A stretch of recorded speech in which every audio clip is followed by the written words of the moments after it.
ও মা, খবরের আজাব যে কি কষ্ট তুমি বুঝতে পারবা।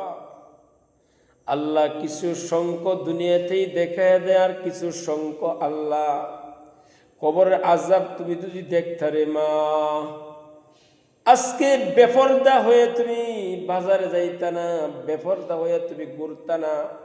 আজকে পোশাকটা তুমি তোমার স্বামীকে সুন্দর পোশাক পরাইয়া দেখাইতা। সেই জন্য বলছি মা, দুনিয়া ছেড়ে, এই সুন্দর পৃথিবী ছেড়ে একদিন তোমার চলে যাইতে হবে, আমার চলে যাইতে হবে। আমি কি আমল নিয়ে কবরে যাইব রে মা? ও মা, তোমার কি দয়া লাগে না? কবরের কথা মনে হয় না কি রে মা? কেন তুমি যখন আমল করবা, তুমি যখন নামাজ কায়েম করবা, তোমার সন্তানও আমল করবো, নামাজ কায়েম করবো।